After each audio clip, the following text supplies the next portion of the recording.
Hello everyone, we finally fixed the sound and starting with Mike Stellium7 from Spain, and it's me, Philipp Druzhinin from Moscow, Russia. How are you doing, Mike? I'm doing good. I'm here with my favorite shirt. Yeah, good one. Yeah, wanted to start also with the joke that I did today on Instagram, but I guess we're gonna finish with it. Also, it was a nice experiment concerning that that Earth consists of majorly water, as what they tell us, right? So it has to have a lot of vapor in the atmosphere, right? And I was experimenting with fog on the field and showing how it's easy to prove the shape of the Earth. But anyways, let's remember what was the last progress that we were chatting about like 3 months ago.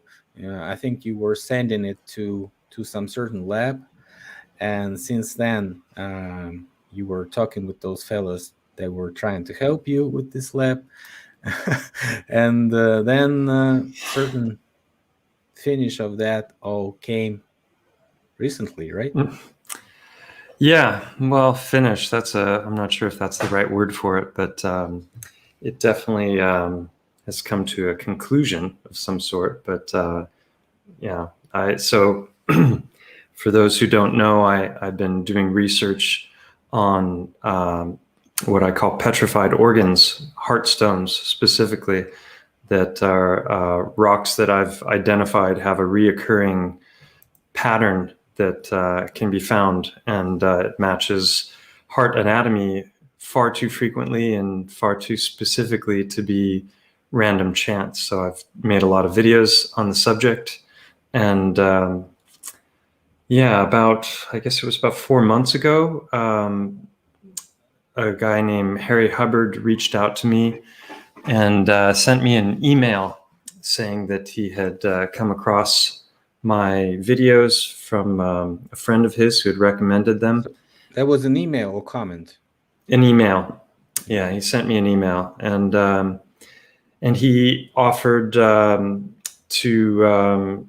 do some laboratory analysis on the stones. He told me that a friend of his was the owner of a prestigious laboratory in New Mexico, and they were both geology buffs. Harry Hubbard has a huge stone collection, rock collection, and has been interested in geology and archaeology and all kinds of other things for many, many years.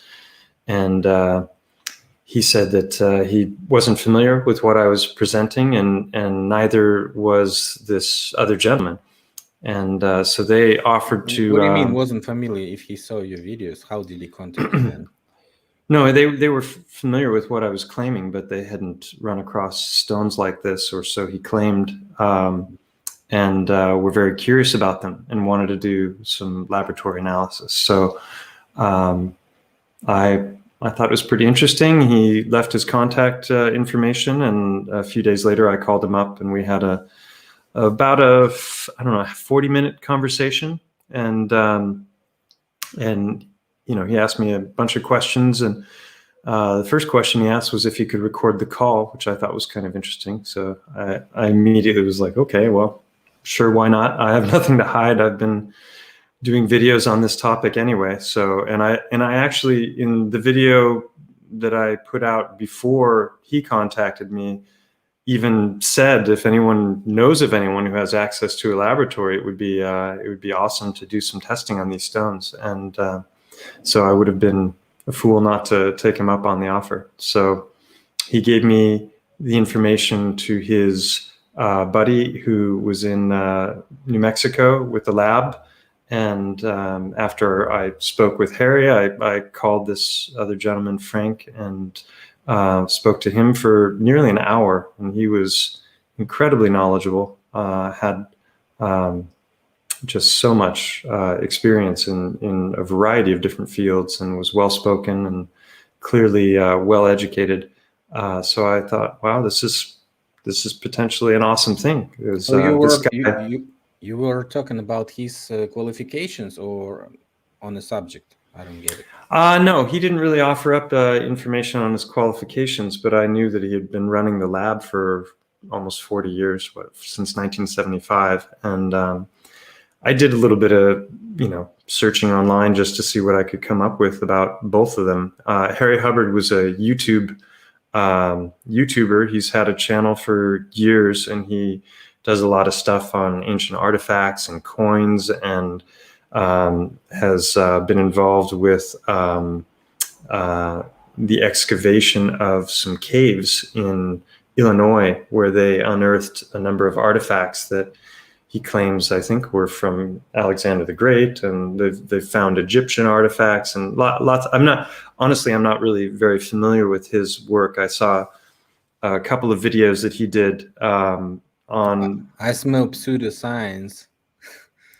You smell pseudoscience, maybe. I mean, how can they find Greek artifacts in Illinois in the cave? I mean, yeah, I don't know that. I'm not sure what the narrative is on it. Honestly, I didn't go looking into it. I watched a few videos that he did on the subject of the CCP and communism, and the infiltration of communism in the U.S. that goes back many decades. And he was referring to a lot of witch hunter. So he is a witch hunter, because communism in USA is a witch hunting process that was started by McCarthy, I believe. Do you know that? No, I didn't. So that's I remember the era of, I don't remember it firsthand, but the era of McCarthyism and going after all the commies. Yeah. It's in lots of movies as well. Yeah.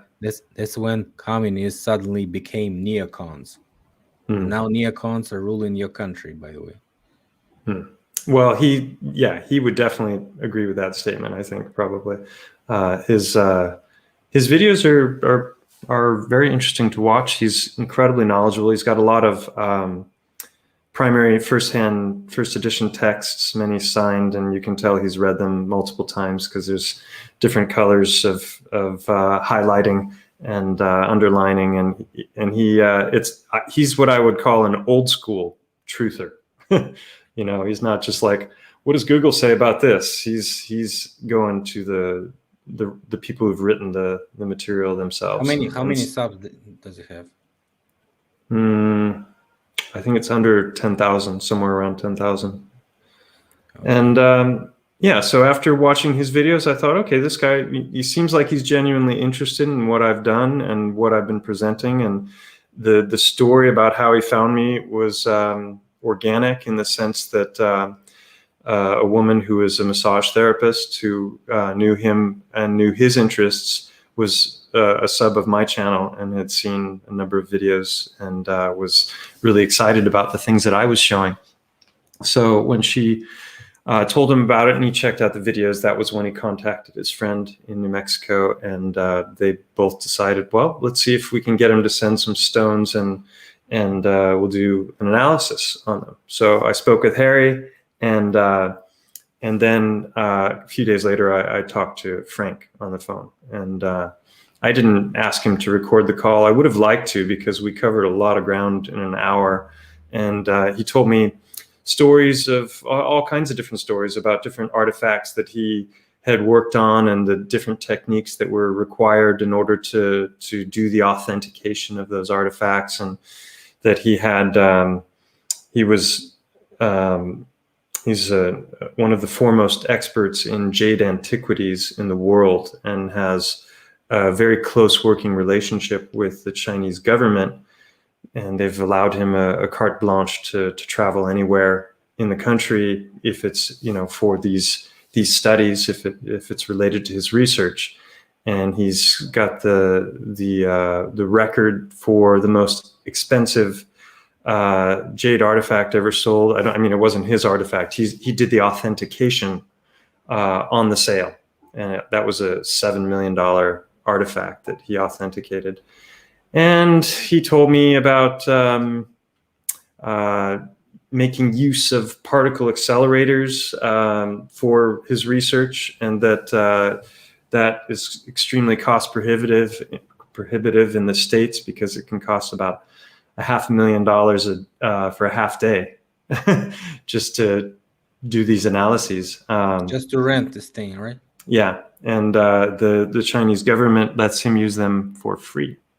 So yeah, they should actually also surprise you, because witch hunt, communists, China, no logic. Actually, I brought this. I think you sound like a conspiracy theorist to me. No. You got my head on the chopping block. Thanks, yeah. Thanks for that. Look at those hearts over here. I smelled this witch hunt all the way. By the way, I was actually. Well, I was suspicious from the get-go, and then when I looked into Harry Hubbard, I was still suspicious, and then when I looked into Frank Aon, I was suspicious, but I decided that to give him the benefit of the doubt. And there's another thing which I cover in the video that I did. I'll come back to the video in a second, but Frank Aon gave a speech at the Explorers Club. So before I called him, I listened to that speech, which was over an hour long, and it's quite the speech. It's quite a go through he does of these different artifacts and historical events, and clearly a scholar. And so I was impressed, but then I started looking into the Explorers Club as well a bit, and that's an organization that's extremely fishy, unless you're a NASA fanboy, or you get some budgets and expensive devices for free, Yeah. It strikes me as an old boys club for the ultra elite. They're the foremost explorers club in the world, and have a whole lot of astronauts on their roster as honorary members. The who's who of the top of their club members are people like Bezos, and Elon Musk gave a speech there. Prince Philipp, nice guy. Who else? Did I say Jeff Bezos? He's their honorary chair currently. So right off the bat, I was like, okay, this is a sketchy organization. Suddenly everybody starts to be a space corporation out of nowhere, even if you were sold.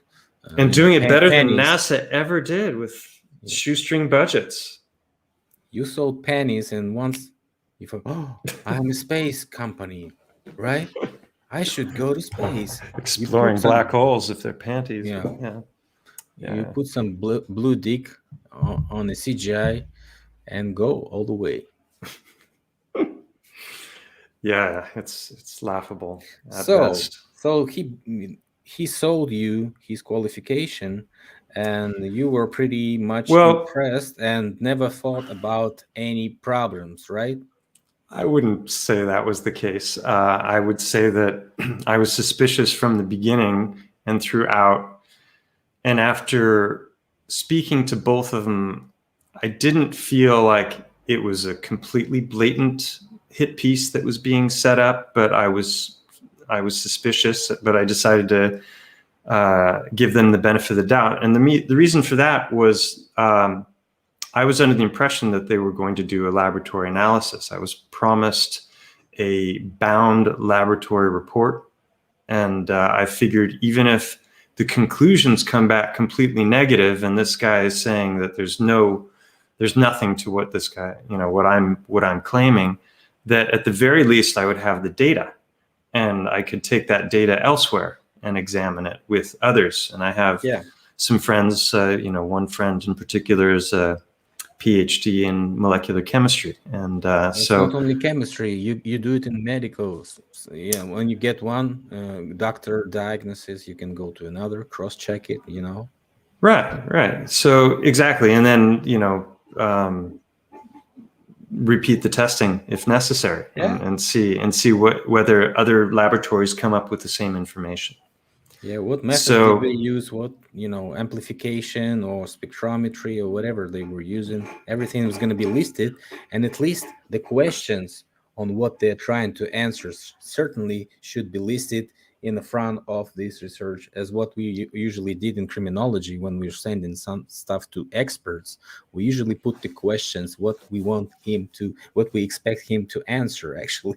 And they put those questions on all the paper, right? Because they're supposed to be answering the question, not doing some, whatever scientific stuff.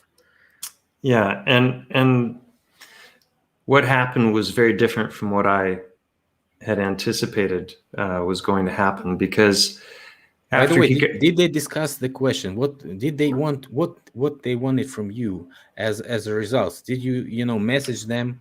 What do you want them to know? In my conversation with Harry Hubbard, he asked me a number of questions. I asked him a few. I was curious what kind of testing was going to be performed, and I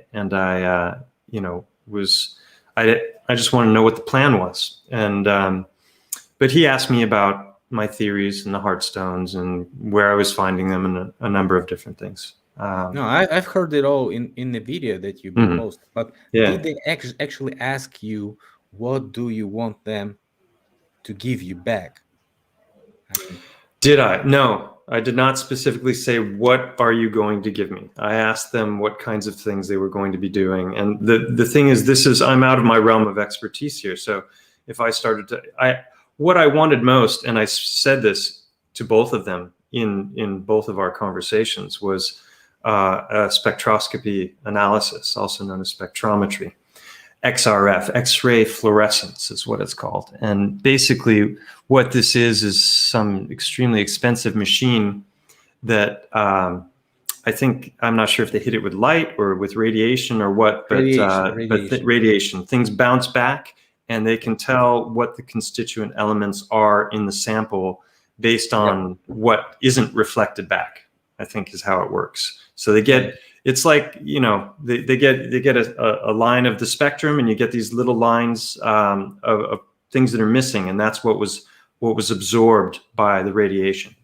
Microscope magnification, did they discuss it with you?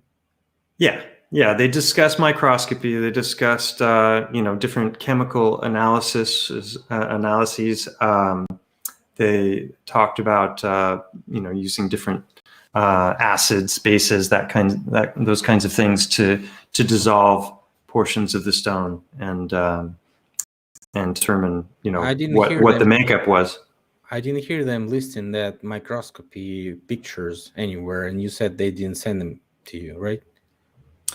Well, Aeon's analysis, he described, he talked about using 3 different microscopes and 2 loops, and yeah, he was doing analysis, and based on his vast knowledge, he just knew what he was looking at in the microscope and determined what the mineral composition was by eye. Apparently, that's my take on things, and he didn't make any mention of the power of the microscopes, what magnification he used, and This is, for example, this is the ash, so-called volcanic ash microscopy. You can see the scale over here. mm-hmm. You Yep. can see the magnification, Right. and there's two pictures of the same research. And this is the clay. So this two of those shots prove that ash is not clay, right? And ash is not, for example, the cause of mud flood. Because some people claim, like what we have on Canary Islands today, that ash could be like, mud flood. I showed them these pictures, and I think that proves everything. So this is different. Oh, that's thing. Interesting. Yeah. So I was expecting them to give you these shots also, because we have to see what is inside of those rocks, right? Yeah. Hold on 1 second. Let me just. There we go. I'm just gonna. Haven't worn glasses very much in my life, so it kind of gives me headaches when when I start to wear them. Yeah. So as far as the microscopy goes, he makes mention of it, but he provided no pictures whatsoever. I didn't see even describing what he mentions. He just like touches it slightly, like a coincidental touch of what he said. Yeah, he doesn't say anything about what microscope, what magnification. On what nothing. Picture provided no pictures. On picture number 1, you see this. On picture number 2, you see this. This is supposed to be in the research anyways. Like, if he didn't do it at all, that's the reason why he doesn't have it.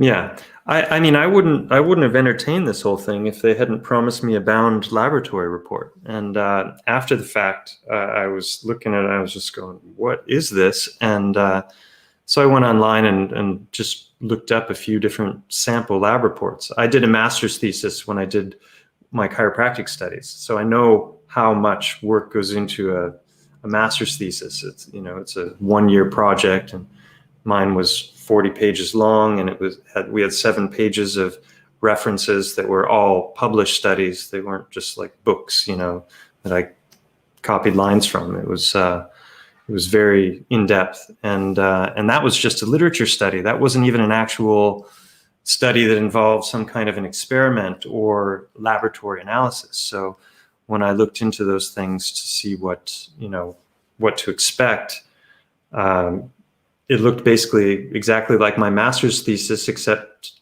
with numbers and data, and then an analysis of that data and a breakdown of what it means or what it could mean. So basically what I got was a grandiose opinion from him, and claims about the stones that I sent with no reflections on the research that I'd done or what I'd presented. And when I spoke to him on the phone, and I'm referring to the laboratory guy at this point, I asked him if he had seen any of my videos, and he said he hadn't. And then he went on to talk about how he likes to remain impartial, and he doesn't want to, have his judgment clouded by preconceived ideas about what he's doing analysis on. And I thought, okay, well, that's fair enough. And I thought that, I thought it would be done differently than it was done. Yeah, pretty much a lot of questions after you get all this information from them, and this attitude that they, presented, which was totally, I think it was destroying of your, how do you call it, inspiration. Something similar with what you had with this Simon Dent case, when a bunch of people started messaging you. Yeah, You I should just felt look. like I encountered Simon Dan, but like the next level up. That was, Yeah, because Simon Dan did the exact same thing. He looked at my one of my videos. He probably skipped through it. I don't even know if he watched the whole thing. He picked out a couple things that he disagreed with and used those things to completely, like, as an excuse to cast out all of the research without addressing any of it. oh yeah, that's At just one point, another crazy mother. yeah, at one point he put up my list of coincidences when it comes to the mountain Mont Go, which is now up over 40. But at the time that he did that interview, I mean, now it's over 50. But at the time he did the interview, it was like 40 something. And he picked number 5 on the list. He misrepresented number 5, which I could easily disprove his representation of number 5. And then he said, and because that's so ridiculous, I'm not even going to bother with the rest. And he threw him out. So I felt like that was the same thing. That's what they do. That's what their style is. These reaction channels. By the way, that last video that was taken down for the copyright issues, I don't actually know what copyright issues did you have, but because it was a pure 100% reaction video, which was not for any commercial purposes, presented, and you didn't take their content for this. It just was representation of what your opinion about them and your reaction to what they were doing actually, and according to the evidence that you have put on the content list, right? You were editing the evidence, and right. Yeah. See, that was that video you're talking about is a 3-hour video that I worked 2 months on, and the reason it's so long is because Harry Hubbard provided me with the audio file that he recorded when we spoke, and he provided me with the audio file when he and Frank spoke to review my findings, or to review Frank's findings. And so I had just right there an hour and 20 minutes worth of material that I didn't want to edit. I didn't want to take parts out because I thought, oh, this is maybe a little boring or people won't be interested in this. I decided it's going to be full disclosure. I'm just going to, every word that they said, including all of our email exchanges, I just put it out there unedited.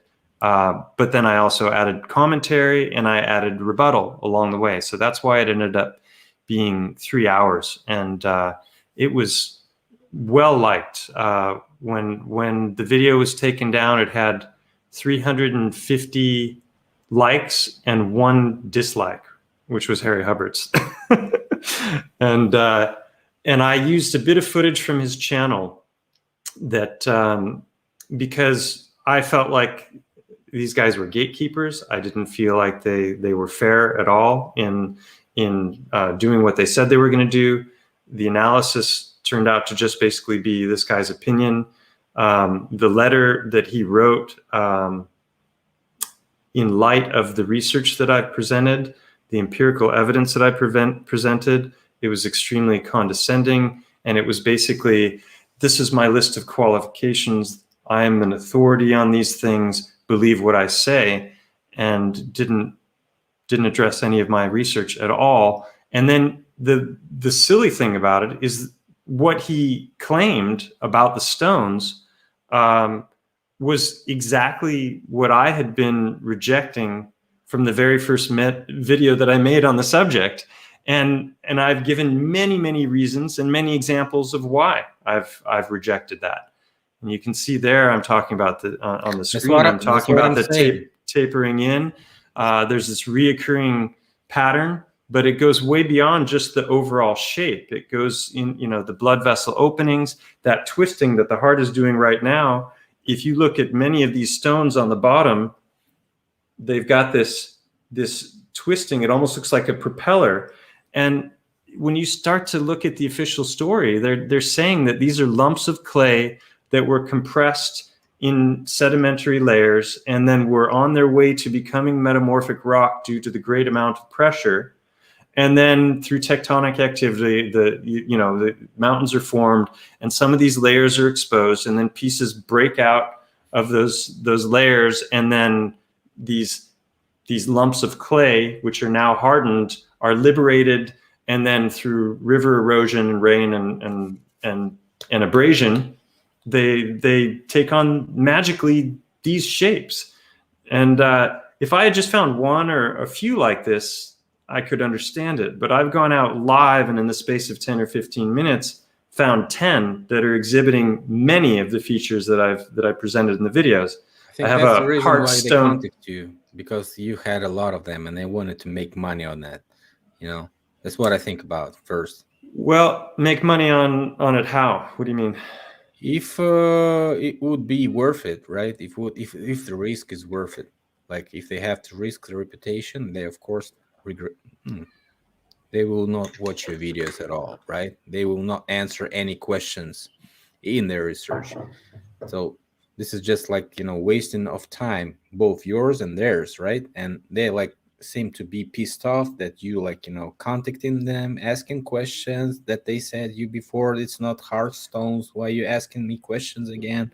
You know, be sure Well, to contact everything Harry. He told you this, all this stuff. I don't know anything about that. So this is like, you know, everything was really friendly with both of them in our phone conversations, and then we had some exchanges after the fact. And then once the stones arrived, Harry let me know, and he wanted to pay me for the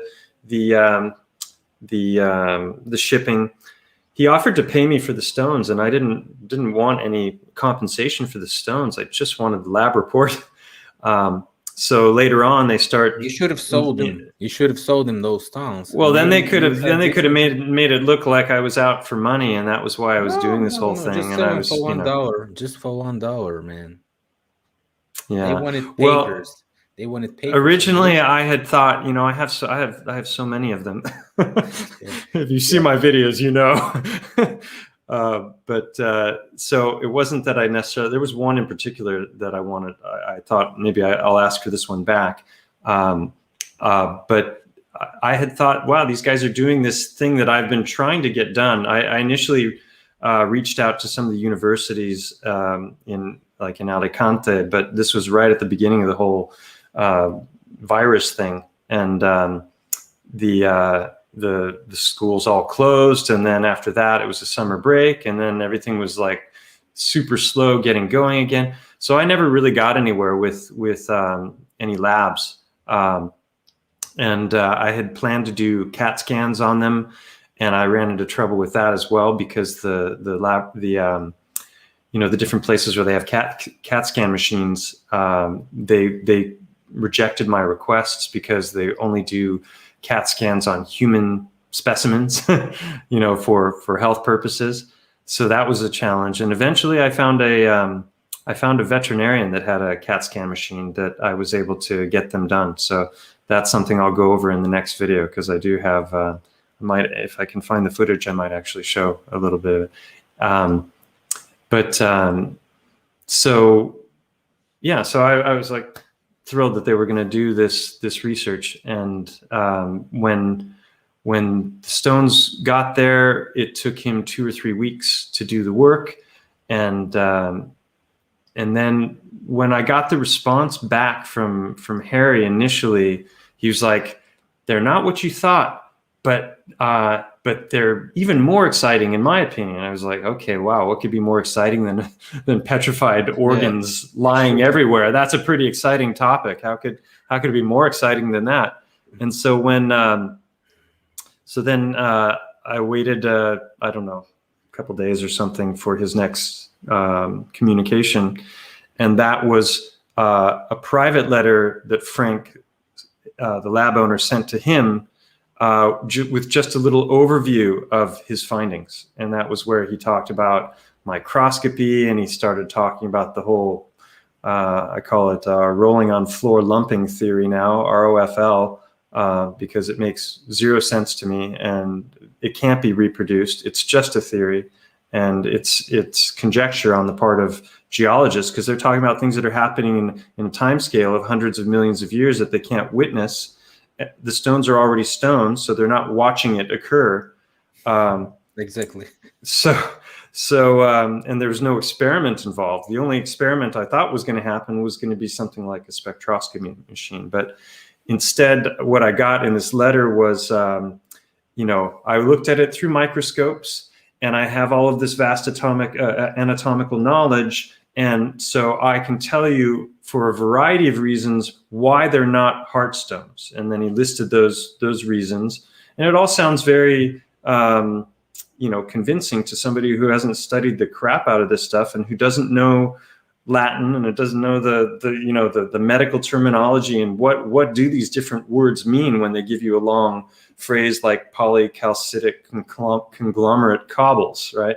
Most people, that's just going to, like, their eyes are going to glaze over when they hear something like that. But as a chiropractor, I had to study a lot of that kind of terminology. So you can, figure out very easily. It just means multiple calcites that are in a binder rock of things clumped together, and they're conglomerate cobblestones. That's basically was his conclusion. So microscopy, and he did some chemical analysis as well. He dissolved portions of the stone, but there was no analysis of what remained or what was taken away. Just his microscopy and his knowledge. So I've had medical doctors reach out to me who are just absolutely blown away. I shared it I shared a couple of letters in the video of a medical doctor whose name I won't mention because he's kind of nervous about all this stuff. But he said the stuff I've shown has absolutely blown him away and is undeniable. I've had nurses, not just nurses, but nurses who work in surgery, so they're assisting at the operation table, also reach out to me. One recently. So I shared those anecdotal communications in the video, which was taken down. And I've since had communication with Harry Hubbard, and I won't go into the details because I'll share them later, perhaps. But there's some unresolved stuff that I can't go into yet. We'll see how that resolves. But I appealed the copyright strike on fair use grounds because it's clearly fair use. Even the portions from his channel that I used were perfectly on topic and were illustrating the points that I was making in my analysis of all of these exchanges. So yep. He doesn't have a leg to stand on when it comes to that. It's like he has like a week or something to sue you right now. I think YouTube said 10 to 14 days. It took 2 or 3 days for them to review it because it was a holiday weekend. And I just found out this morning that it's gone back to him, and then he can either start litigation if he chooses or drop the subject. For 14 calendar days. I remember that because I always calendar days. Yeah, calendar days. Yeah, so 10 working days. Calendar, not working, calendar. Yeah. It's like both weekends are counted too, right? So 14 days exactly from the time that you press appeal button, they received it immediately without any processing. 14 days. He has to provide it. And, it's been mirrored out there, and it can be found, but it's not on YouTube currently. It's no problem to make it non-copyright anyway. So we can. I worry about what he's gonna sue you about. What's gonna be in that? I don't know. There hasn't been talk of litigation, but what is his claims actually? Because if he doesn't provide that, nobody's gonna take that legal note from him. Right. And he's going to be taken down. He's going to be taken down, not you. If he doesn't do it in 14 calendar days, man. It was never my intention to get into some kind of a battle, but when this came back, if it had come back and there had been a proper analysis done with data provided and microscopy images and some analysis from some device or whatever, and his conclusions were what they were, I would have accepted that. I still would have probably done a rebuttal video, but I would have then had that data to go on, somewhere else to try and do further research. Didn't he say that you can go with this stuff like Well, and check it? that came later. I'll go. That came later in it. So the first letter came back, which was this summary, and then later a formalized. Oh, that was what happened. So the first letter came, and then Harry sent me the audio file of their conversation, and that was extremely revealing to me, and also irritating, because there were a lot of insinuations. There were a lot of little anecdotal stories that were told of all the different ways that I could have easily misled and fooled myself because I was so attached to this cute idea, but there was no substance to it, and I should just trust his authority. They tried to get personal on you just to intimidate you. Yeah, and then they were giving little stories about snake oil salesmen and people who were in it for the money and were willingly and unintentionally misleading people in order to profit in different ways. There were all these stories that they told, and it just the more I listened to it and the more I reviewed the text, it just made me angry, and so I ended up sitting on it for about 2 or 3 weeks, trying to decide how to respond, because I was like, I knew that any rebuttal that I was going to mount was going to take me a long time to do properly, because there was so much data between the hour and 20 minutes of our phone conversations and all of the information that I would have to share to show that the things that were being claimed were not accurate in relationship to these stones at all. Every single point that he brought up, I debunked in that video. That's why I asked, thoroughly. if they didn't watch your videos, it was a waste of time. That's why I asked that. You mean my rebuttal video? No. I just asked if he watched your video before. Yeah. Did he contact you via comment? Well, Harry told me that he had seen a couple, which when I spoke to him, he said he hadn't seen any. So right off the bat, I was a little suspicious of him. Because he had seen something, and he had seen enough to know that I thought they were hard. So he wasn't doing a completely blind, impartial analysis of the subject, as he made very clear in his analysis, because the majority of his analysis was anatomical, right? Which I was not anticipating whatsoever. So he made no mention in my 1-hour conversation with him that he had worked under 3 different pathologists in 3 different hospitals, that he had 4 different master's degrees, and he had a tremendous amount of not only anatomical knowledge at the surgical table with these pathologists, but he was also analyzing specimens and doing microscopy. Oh, great. All well and good. If he told me that, I would have been like, wow, that's awesome. He's got even more knowledge on these specific subjects. So that will hopefully help him in, identifying what's plain to see for many people. But he, what was I saying? He, so the anatomical analysis was never mentioned. No mention of his background in anatomy, and so I was kind of shocked that became the cornerstone of his debunk when it came to all of my research. Like I've seen those hearts before, and they look different, and these look like cobblestones, and that's it. I mean, that's ridiculous.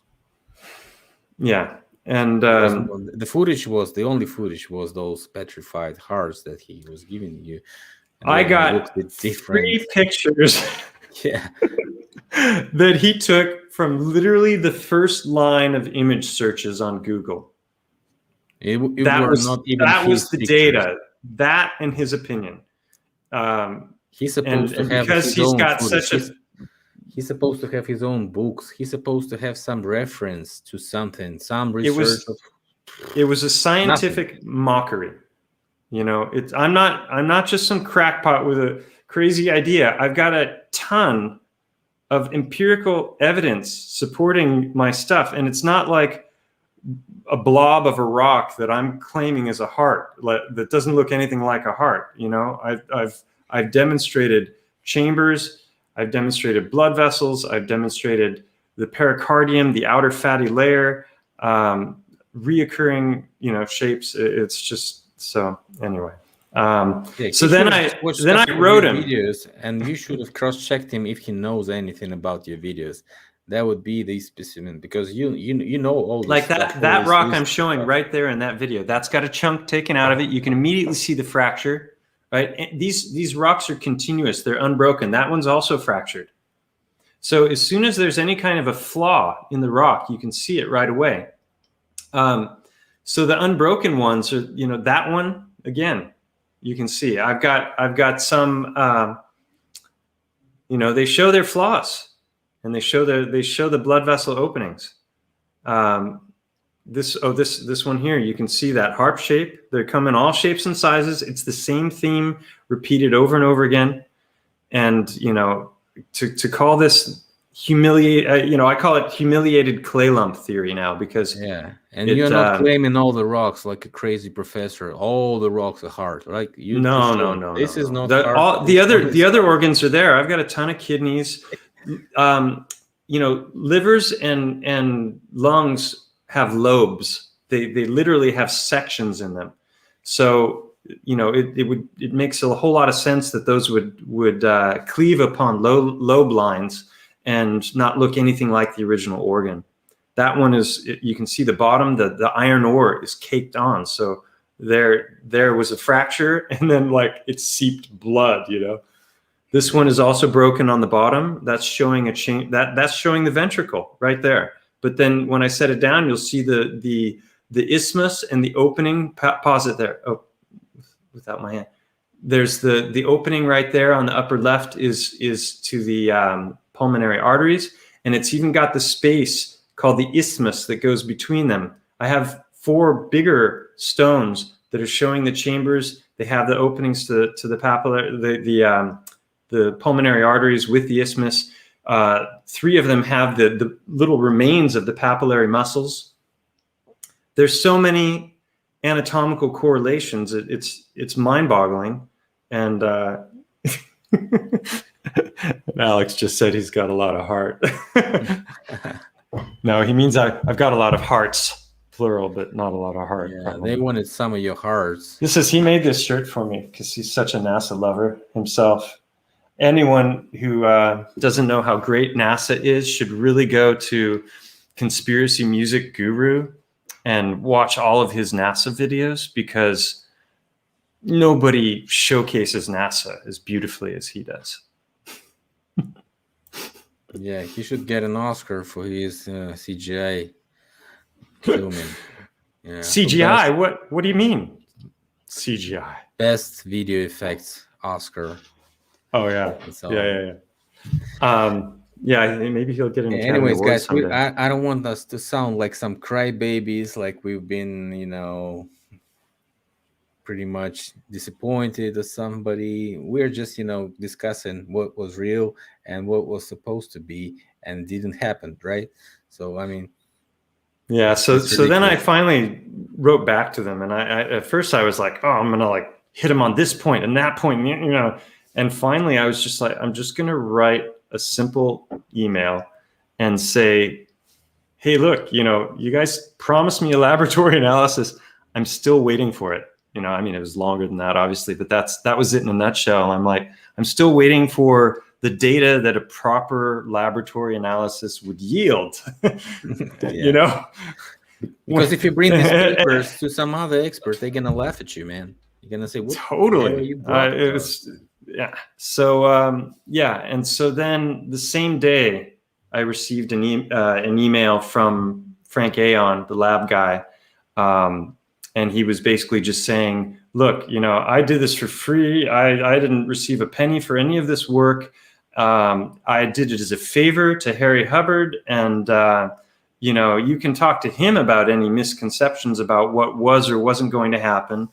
Fair enough. He never said carte blanche that, I'm going to do spectroscopy. We discussed it a bunch. And then he went on to talk about how he gets free access to particle accelerators. And then I got Harry Hubbard telling me he's got anything and everything he needs, and him saying the same. And so it never occurred to me that like, oh, well, I'm not going to do the spectroscopy because it's too expensive. And then he basically said that he didn't do it because there was no reason to, and it was cost prohibitive. So And that I was reminds like, me. what? They're the ones who reached out to me. This reminds me in the good old scammery, what the real estate scammers do in Russia. One part of them just telling you what you search this internet site, you found this real estate, you want to lease, right? You want to go there, you want to check it out before you pay, and you call this number. Some pretty girl answers you and says like, yeah, of course, come on to our office, we're gonna show you a bunch of good apartments, good houses, whatever you want, just come to our office. You go to office, and then they just try to sell you, yeah, give you these addresses, go there, go there, go there, check it out, and all is just wonderful. But they are not going with you, they're just giving you addresses. You go there, you find out that nothing actually is there, no owner at home, nobody showing you opening the door and stuff like this. Just ridiculous mistakes that ordinary real estate ordinary real estate agent won't let him do, because he's a professional, right? So if he sends you to some place, somebody's supposed to open doors, somebody's supposed to show you the house, but nobody's there. You just ring in the doorbell, nobody opens, and you pay them already. You return to them and say, we didn't tell you you're gonna move in. We said we're gonna show you the place, and you paid us for that. Look at this. Yeah, we were honest. Yeah, and you paid them a bunch of money for that, just for zero information and for wasting time. Right. That's how scammers do. Well, all I can say is not all laboratory analyses are created equal. So he finished by basically insinuating that I was in it for the money and that I was trying to get money out of them, and then accused me of having an unfortunate malady of entitlement, and then told me never to contact him again. Any further problems I have, I can take up with Harry Hubbard. So Harry Hubbard's email came the next day, and that was 3 pages long, and it was completely scathing. And he took my little half a page email and line by line wrote a long paragraph with each one, and just like it was unfriendly, it was scathing, and both of their responses just struck me as being extreme and vicious, considering up to that point our communication had been positive.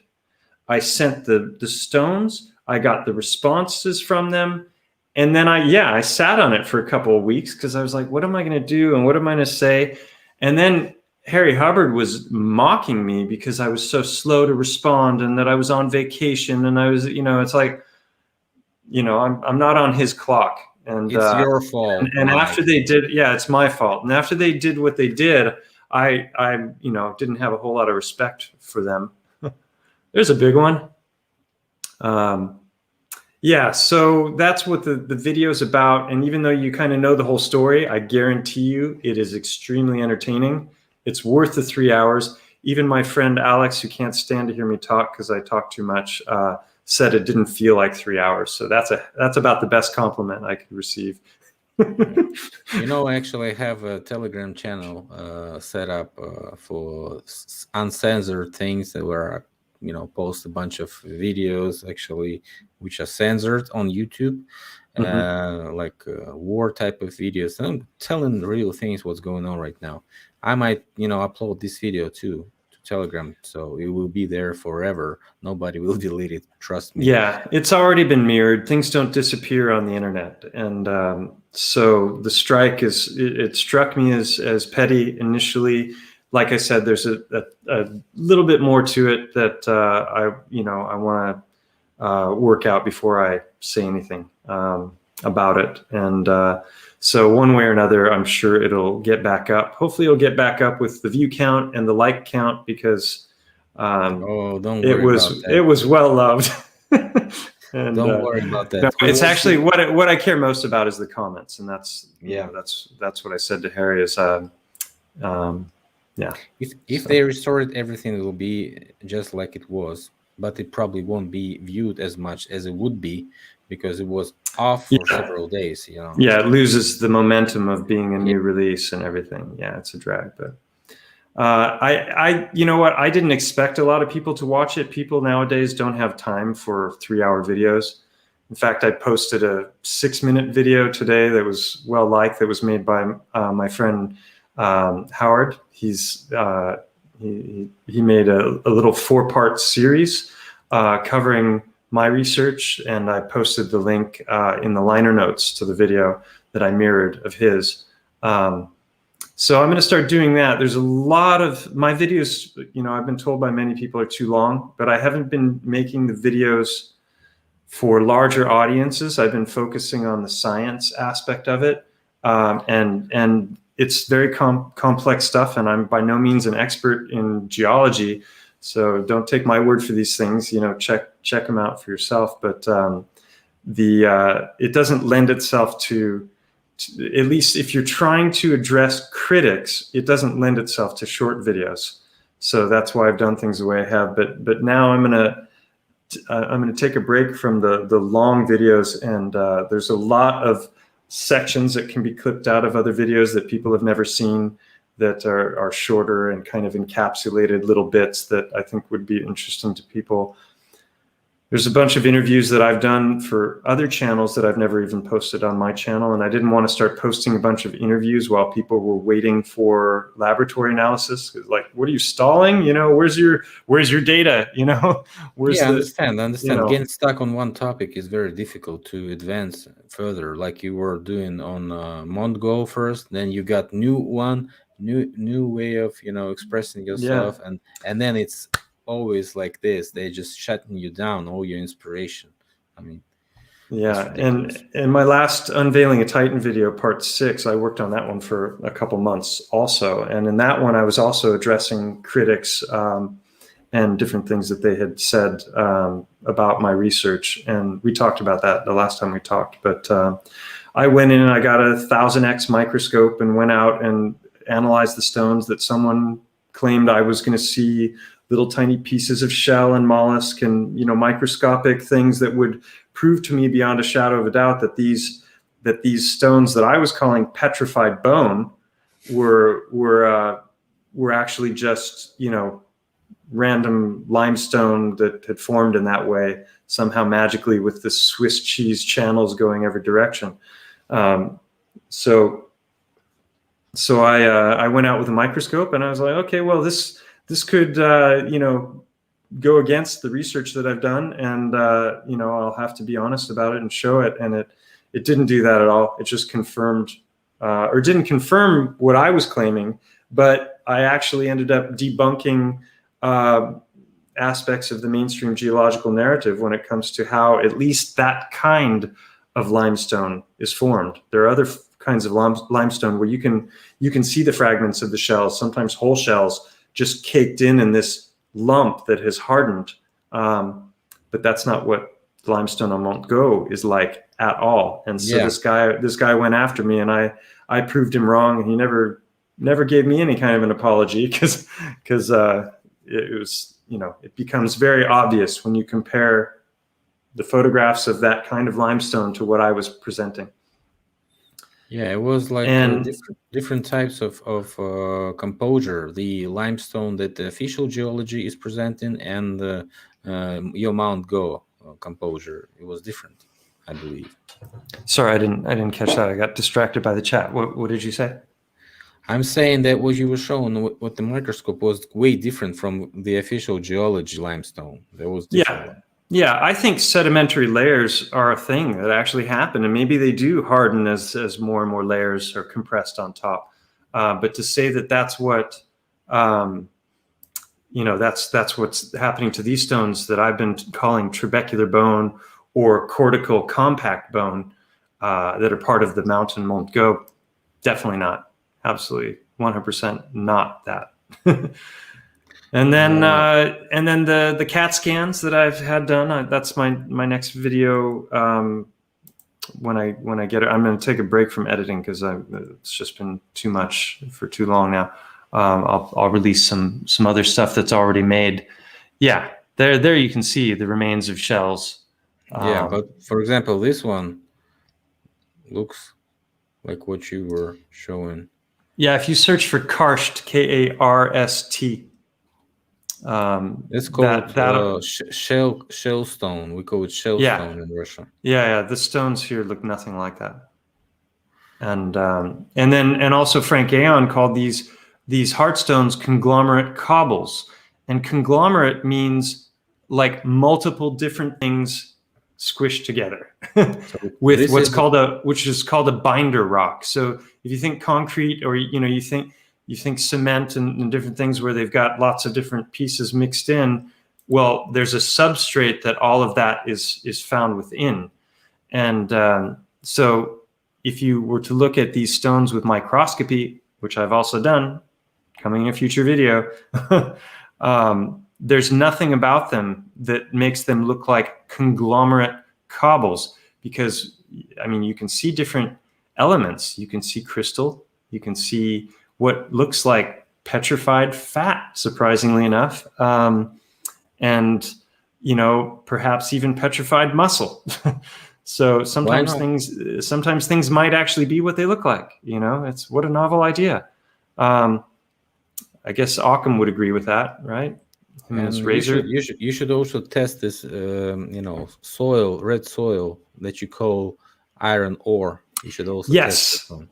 I got a really snarky comment yesterday on my channel from somebody who was replying to somebody who wrote to me a year ago that I never replied to. When you got what this is like when you got a YouTube channel, and the way the YouTube feature works for reading comments on your videos, and I have replied, I have not replied, and all I say, it's really easy that things like fall through the cracks, and you don't even realize that you haven't responded to them. So this woman had reached out to me and told me about a testing procedure that you can buy online, apparently. And it's not a DNA test, but it will determine whether something is blood or not.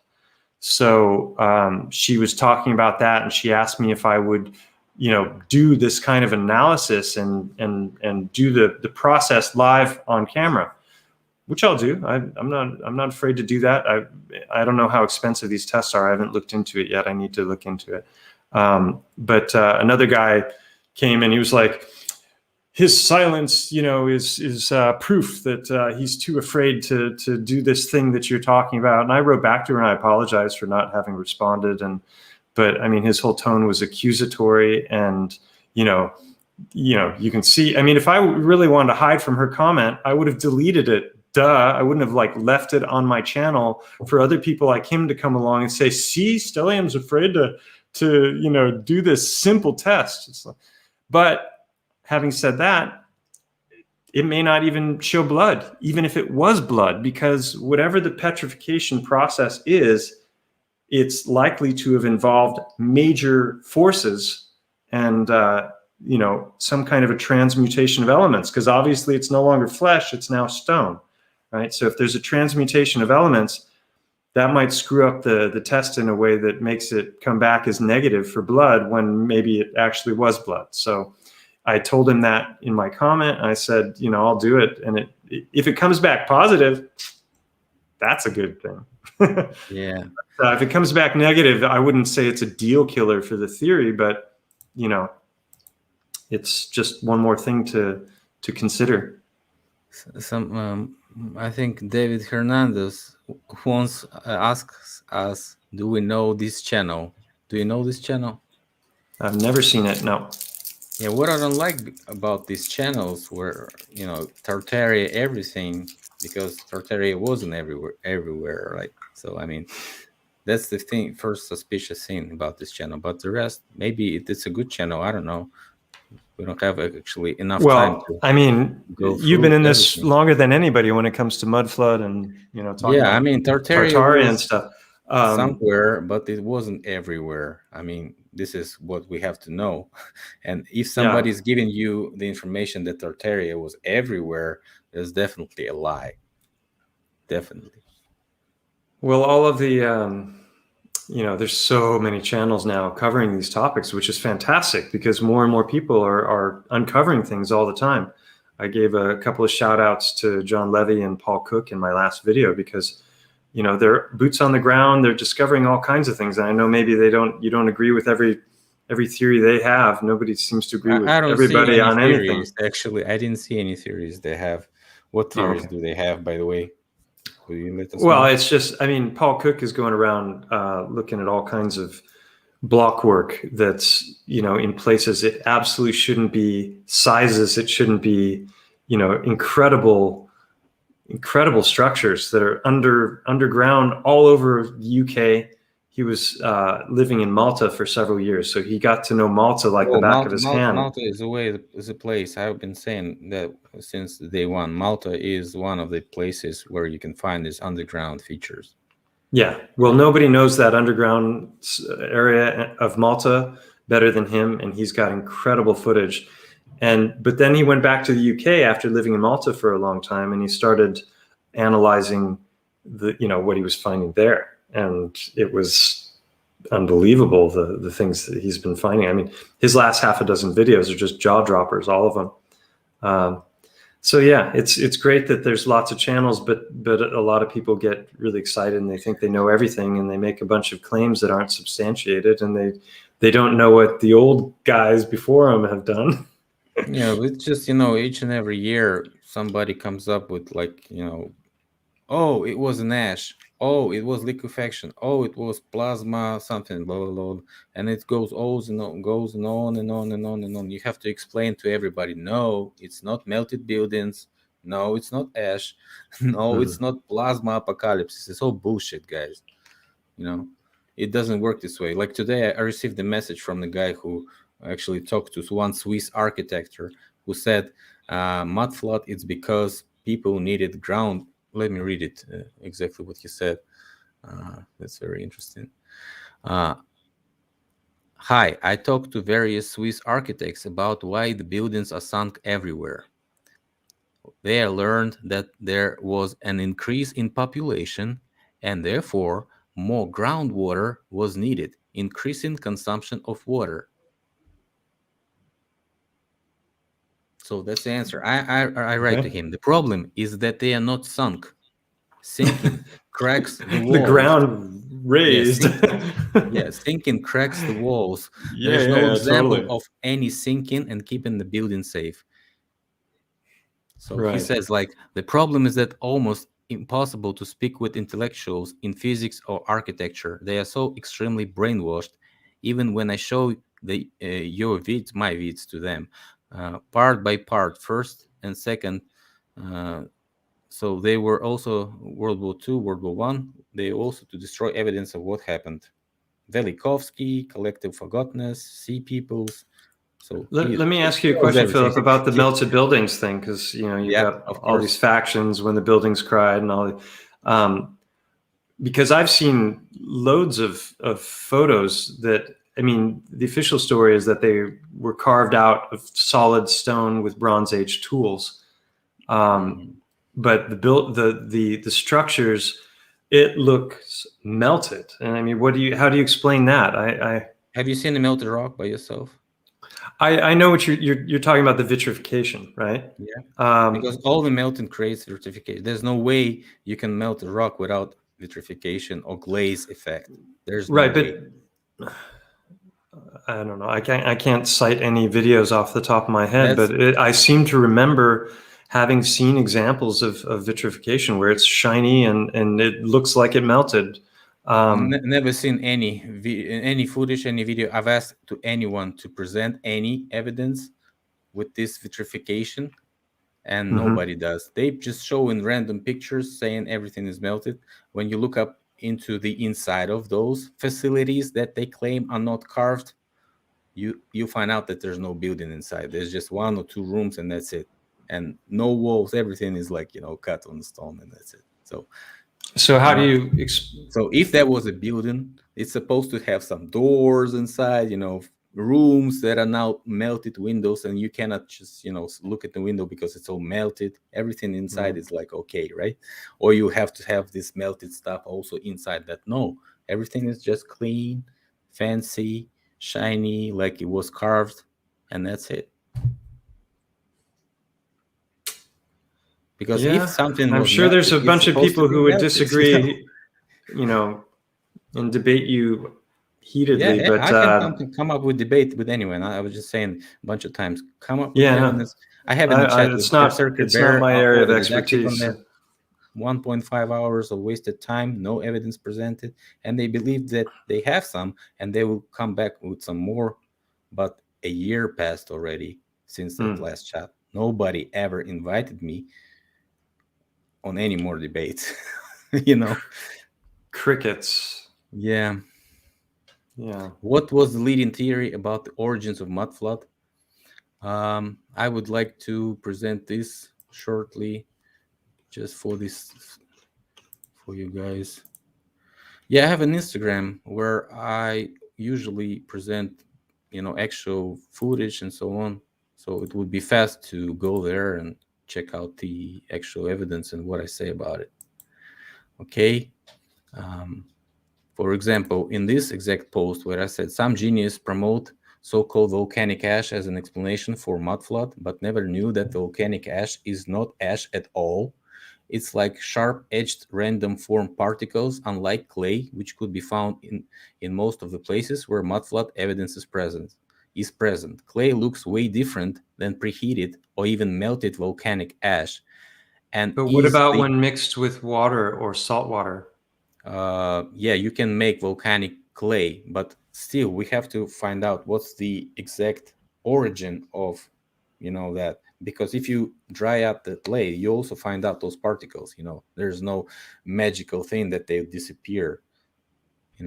So mud flood could be explained in several plausible theories: mining, hydraulic, or drilling, because hydraulic mining is when you have a huge pump or something, and a hose, and you just flow that water with the hydraulic pressure and just mine, and all this mud comes from those hills and mountains that you mine. Drilling can also be found everywhere. Mud is coming from big pressure from underground. Mud volcanoes, which also can be found everywhere, on every continent, every area has a mud volcano. Or dredging. Dredging, as you know, is something they do with lakes and rivers to maintain so the ships can pass. So, dredging is also very simple to explain, how you can dump a bunch of mud in a town in a couple of hours and the whole town will be in mud. So that's kind of one of the most plausible for right now explanations. For example, this could be evidence of hydraulic mining. It looks exactly like hydraulic mining site, but this picture is entering Badlands, 3 Sioux men on horseback, 1905. But what about the sedimentary layering there? If that was mining waste, why would it have such fine horizontal lines like that? Yeah, because they use holes, and this is like they have a stand post. Have you seen hydraulic mining by yourself?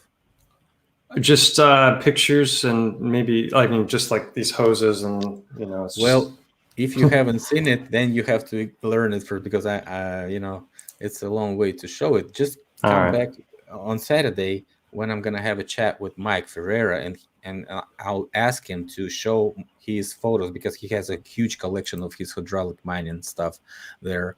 For example, this is also interesting. This is crystals that could be produced by electric mining, which he is proven. Several features. One of these is crystal. The world's largest crystal have been found in Nica, Mexico, located 300 meters underground. So underground is a whole bunch of stuff there. And for example, this is Rome.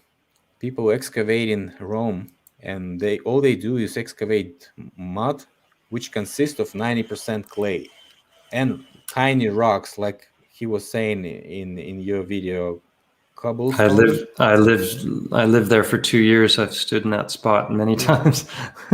So it's just ancient ruins that end up being buried by some mudflood or dredging procedures. Who knows? Actually, all this stuff got petrified, and they just excavating those ruins, which are now present to the tourists. So basically, what you're saying is you don't believe that it was all covered up as a result of volcanic ash mixing with moisture in the air, but rather that this was some Volcanic kind ash, of a yeah, volcanic release.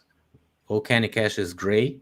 The mud and clay that we see around our area is yellow and brown, and microscopic detailed research shows it looks different from the volcanic ash, so it can be. And there's no way that we have a huge world where 2/3 of it is water. You have to cover, like, for example, if that's a Yellowstone volcano, I don't know, a huge one, which is like 2 states in Yeah, the diameter. calderas. Yeah, hugest that can cover all the world. Just imagine how much of that ash supposed to cover the territory, right? Just I cannot explain it. We don't I have just this always example thought in of it real as life. like if you, I mean, there's so many volcanoes in the world, and there's underwater volcanoes, and there's mud volcanoes, and my Yeah, thought was that if they spewed, tons of I ash think. up into the air and it mixed with water, then you would get mud. But you've apparently debunked that with the microscopy. Yeah, but if you go to the mud that So goes from underground, it takes this clay, exactly this clay that we right. have. So, So someone turned a knob somewhere and it just went from below. Is that your yeah, thought? yeah, it's just like dredging. It's also from the ground, from below, and volcanic is also preheated. So probably baked mud turns to those sharp edges, like what we see on glazing effect, right? That could help us to understand that some preheating is actually, or boiling something or melting something changes the structure of those particles, and they can develop different forms, random forms. For example, this is also could be presented by those guys as a melted building, but actually this is not a melted building. This is integration. Integration. You mean they just built it in that spot? Yes, exactly. One day somebody was like, I want to build a monastery there. Yeah, exactly. His So, friends were like, sure, that sounds like a great idea. for example, they show in this quarry. This is a quarry in Vermont. They showing it as an ancient building, right? This is modern days quarry. Look at this one. This is quarry in Russia. Also, these blocks shapes. This is quarry. It's been shut down right now. It's sunk, and it looks like a lake right now. So you can only dive and see that. This is pictures from the 90s. So right now it looks like this. Okay, and this one was on the bottom of it. They were just sewing those The more blocks. you learn, the weirder this place gets. I Yeah, swear, it's just everything like about never. It mining. never ends. They show in this, like this channel, at Tartarian Heart, Petra Jordan, Tartarian mudflood, Tartarian Empire, Tartarian architecture, and so on. And also melted. It's a hashtag melted buildings over here. So they put it as a melted building. But if you look inside, you'll see this. Does it look like melting building to you now? I don't know. I'm not qualified to form an opinion. Yeah, that's what I'm saying. You have to always check and cross-check things, and probably somebody has already researched and answered that question. Like your case, when nobody even watched your videos and seen that you answered these questions before many times, and all this content was based on these contradictions that you were solving and finding out that that's not what it is. It's different. It's different. It's different. And you were listing these coincidences, right? And they didn't even watch your video, man. They probably heard it from somebody else that you like interested in heart-shaped stones and something like this. I don't have any other explanation. How much years you supposed to study to get such level of expertise like this Frank does? How much years? Well, he's got 4 master's degrees, so that's like 2 years for each one, right? That's 8 plus 4 years for a bachelor's degree. That's another, what is that, 12 years? Not to mention his apprenticeships and whatnot. So who knows? A lot of study.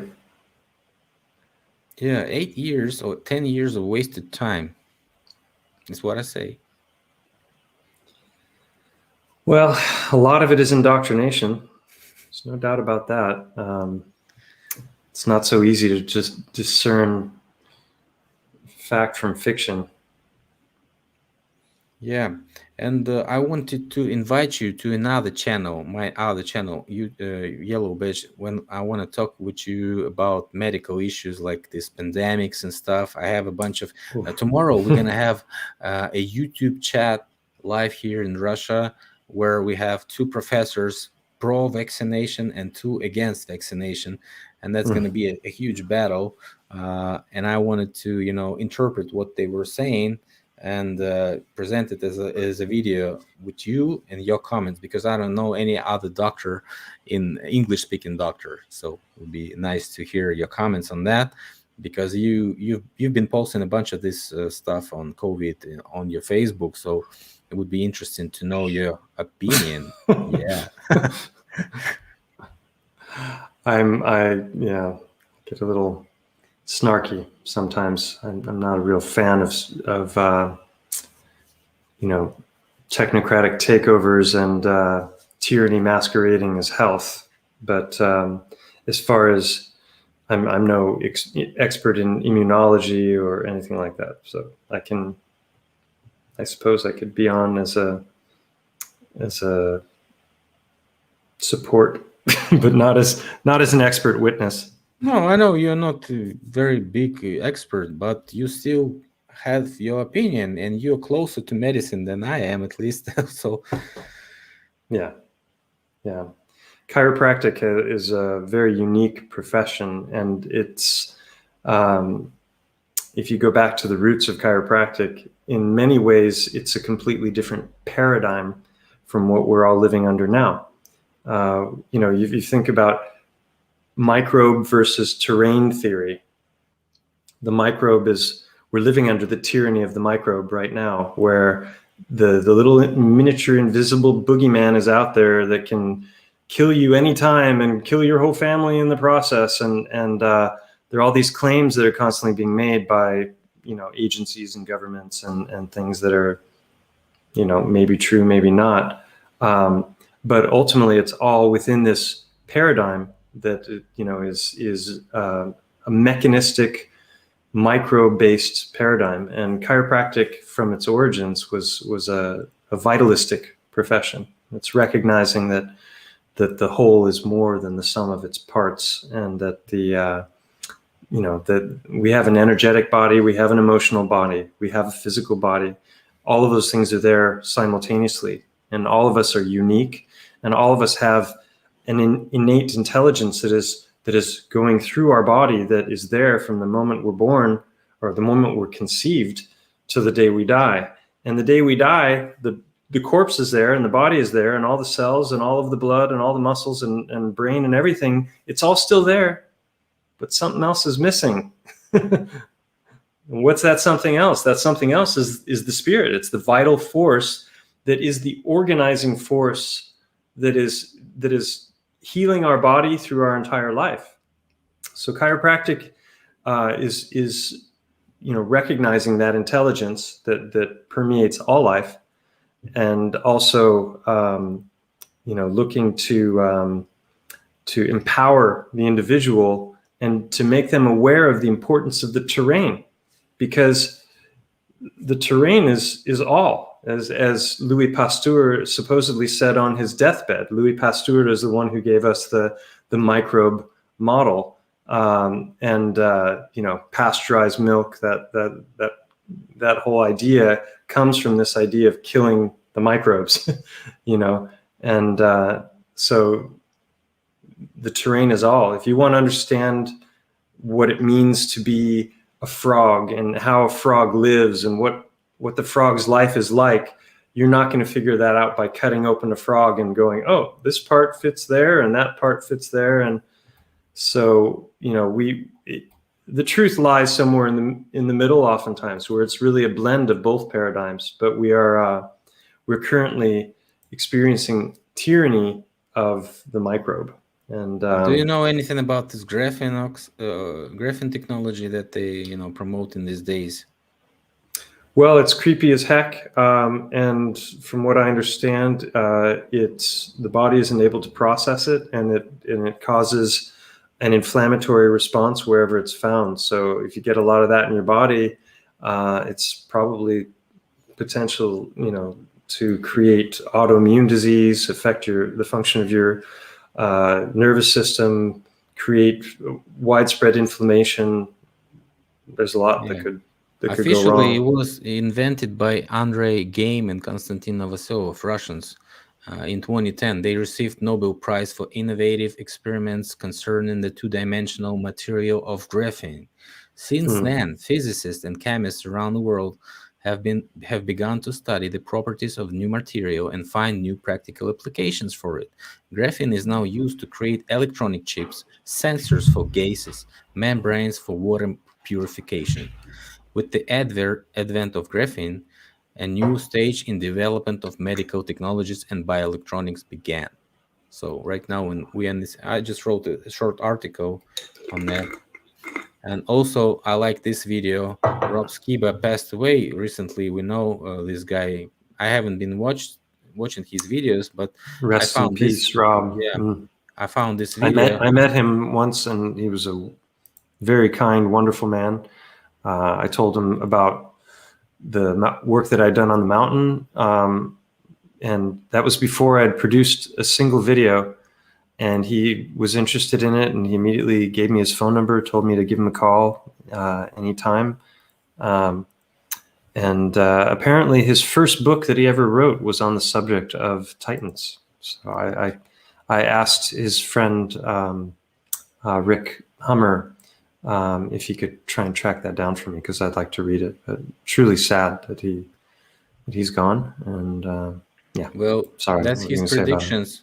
In 2012, he was saying, with regard to a pandemic, again, in true Hegelian style, Hegelian dialectic is where you cause a problem which causes a reaction that you just so happen to have the solution for already ready to go, right? So, okay, just imagine this. Whoever they are, they're responsible for everything, right? Release a really bad flu pandemic of some sort. Well, imagine this. If you don't get the shot that they've got all ready to go for you, no shot or cure means, well, you don't have a job. Somebody mentioned last night, their job requires them to take the flu shot. And if they don't get the flu shot, they lose their job. So we're already seeing kind of a microcosm of that happening right now, a test. Got to take the shot. You can't be a teacher in school, or you can't work at CVS or whatever. You got to take the shot. So they're already making it mandatory for some people. So we've got a little miniature test going on with that. If you don't take it, there's no cure, no job. You end up being quarantined. Oh, you don't want to take the shot. You don't want to take what really I believe is going to be the mark of the beast. Well, fine. You're going to have to be quarantined.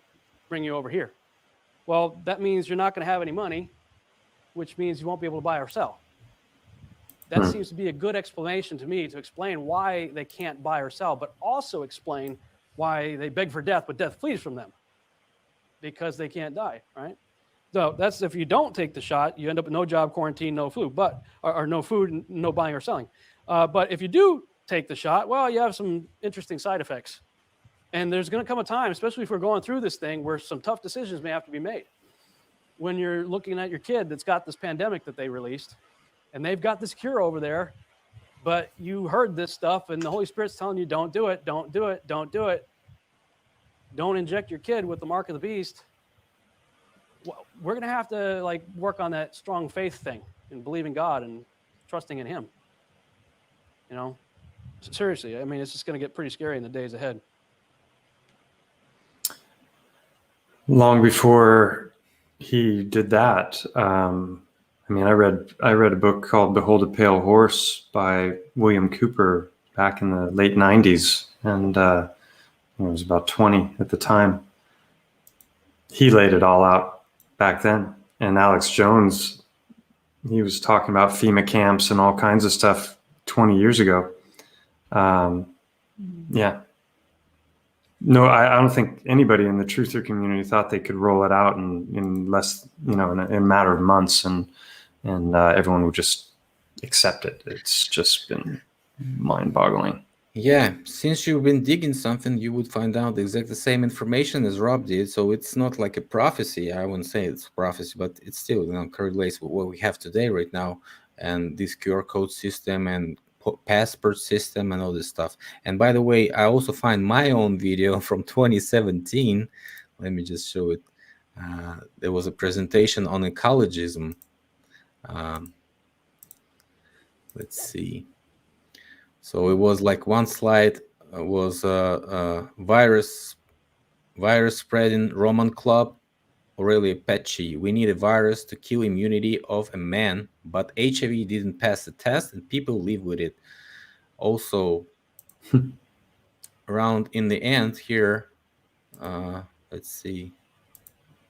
Virus creation is still on. I had this slide and listed all these viruses that were currently present in 2017 as a threat: Ebola, HIV, plague, flu, electromagnetic shock, and a smartphone as a tracking and surveillance device, as psychovirus. What is Mark Zuckerberg is doing? Meta universe, smartphone universe, whatever he was cell promoting phone. these days. Yeah.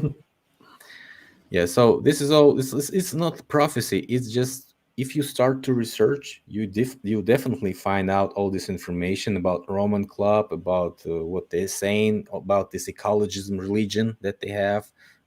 They don't even, expect as much population to stay, right? They've seen about that in songs like Madonna. It was singing like saying like, no, not everybody's gonna survive. No, not everybody's gonna come to the future, and so on. And like people in the face mask dancing with her, something like this, so that everybody's happy. Like, you're gonna be happy, you're gonna own nothing. All this stuff is currently visible if you research. Okay.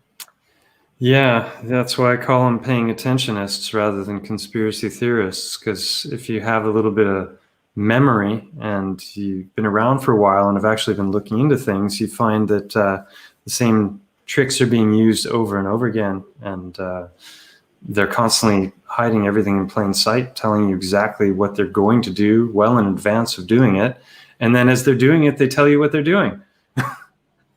Yeah. And people are like, okay.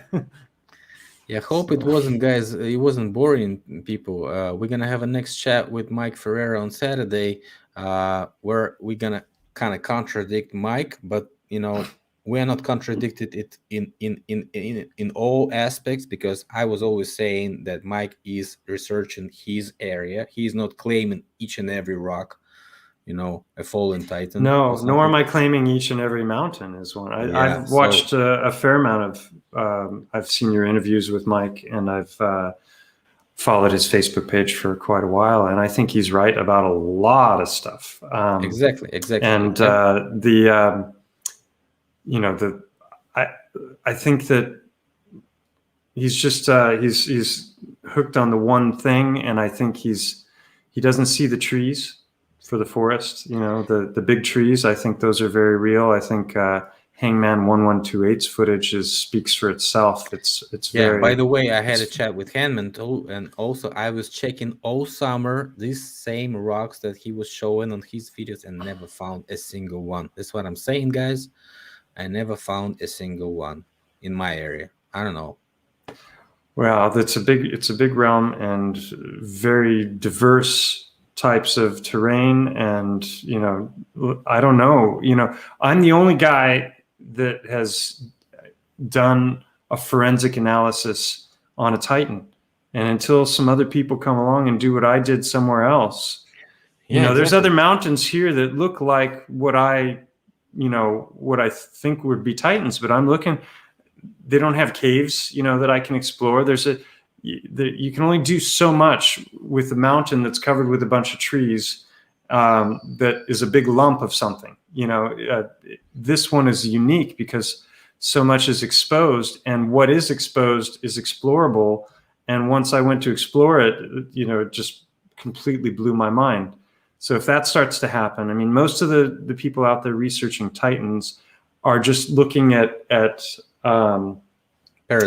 profiles, and you turn it the other way around and look at that, you find a different face. It's a ton of pareidolia out there, and I've from the very first video that I ever made, I was immediately saying, this is not pareidolia. This is way more than that, and it can't be explained away by, it just looks like that, and it looks like an elephant. It may not be an elephant, but I believe 100% that it's a former creature of some sort that was a vertebrate. It had bones, and it wasn't a mollusk or a lobster, an exoskeleton. Yeah, you know what they say in intelligence services? They say that there's no coincidence at all. You find in like 20, 30 coincidences in your list, right? So there's no coincidence. With a mountain, it's 56, I think, now. Yeah, exactly. So for people who aren't familiar with the work that I've done, I've got 2 videos called Petrified Titans and Organs, Part 1, The Discoveries, and Part 2, The How and Why. And those are 25 minutes and 40 minutes, I think. And the that link to Mike's goes through in the description. Yeah, those 2 videos go through almost all of the research up until, say, the last 6-8 months, where I've got a bunch of additional things that can be found in the Unveiling of Titan series, parts 1 through 6, and then all of the videos that I've done that are in the Petrified Organs playlist on my channel. And those are in order so you can see the discoveries as I made them, and the questions that I was asking, and the ways that I went about trying to determine whether I was just like, on a wild goose chase, or whether there was something to it. Yeah, if you guys living in Australia or maybe South America, take a look at what Hangman shows as evidence of tree chops. How do you call it? Like small particles of the departureless tree. So it looks like actually cedar or something. Yeah, those kinds of mountains. The same forms in the forest where I see all this trunks and stumps and so on. So. Yeah, those kinds of mountains that he's exploring that look exactly like trees in every aspect. The sap also petrifies and becomes quartz, just like blood and fat and blood plasma in my theories also do. So trees are biological. We know that petrified trees exist. We know that giant trees exist. Think of the sequoias. Now imagine them 10 times larger. We know that gigantism exists, giants existed, and we know that if you pressurize an environment, that you're going to have, you have a higher oxygen concentration and a greater atmospheric pressure, things grow really, really big. So it's not such a far-fetched idea, especially when you see the plateaus. I know Mike thinks that's all mining. I don't agree with him on some of them. Some of them may be excavations, and that just is what remains, so it looks like a root structure. But Hangman is showing so much stuff that to me is just, it's WYSIWYG. What you see is what you get. And so Titans, trees, volcanoes, mining, I keep going, for all of the above when it comes to this stuff. The answer is E. So keep an open mind, be discerning, and look for evidence, and don't just jump on every bandwagon you see. Yeah, we just wanted to show you guys that Mike has a bunch of videos, and one of the best to share is this video by Geology, because it has nice fancy music and it explains most of his points, and I think that's a short example of what you can share about Mike. Yeah, that's like 6 minutes, and it was made by my friend Howard. Shout out to Howard. He's a great investigator, truther. He's got a Facebook page called Raising Awareness, and he's got lots of good stuff on there. Yeah. So thanks a lot, everyone who joined us today, was in chat, patient, listening to our crybaby story. Yeah, and beware of bomberos. They always somewhere behind and want to steal your research and burn it like they used to. Bomberos. That's an interesting term because he referred to himself as a firebrand. Is that the same as a Yeah, bombero? yeah. Watch my video. You understand Uh-huh. what I'm saying. That's why I put Hmm. this stuff because I Fire. knew it's always way. They're bomberos, guys. On the chopping block. Oh god. Yeah, because brand Yeah, is well, that's why I brand, went open source with all this stuff. I'm like, okay, because I'm not going to try and spend years in academia trying to come out with research that, in order for it to even be considered, people have to consider the idea that major cornerstones of the geological narrative are wrong. So how likely am I going to be able to get that through some kind of a PhD thesis? No way. So I'm not going to spend the money or the time, and so yeah. open source. And I've had lots of people. I'm going to start a Telegram page as well, and I've had lots of people sending me examples of these heartstones from all over the world. So that is a repeatable phenomena that is not explained with rolling on floor lumping theory or humiliated clay lump theory. I don't know if I can say that or not, but Mike's supposed to know what firewall is, which is firebrand. You're supposed to know that. Well, I found out. I saw the word for the first time today. Firebrand. I've heard of So yeah, firewall, and firewall. I've What heard is of firewall? brandmen in Swedish is the word for firemen. You know what's brand Mauer? It's firewall also. Brand Mauer, firewall. Okay. So brand is what I'll take your actually word for it. is hiding the product from you. That's why it's called brand. Brand is what you see, Right. but what is not your what you buy actually, because it's a brand. Thanks a lot, everybody. See you later. Bye. Bye.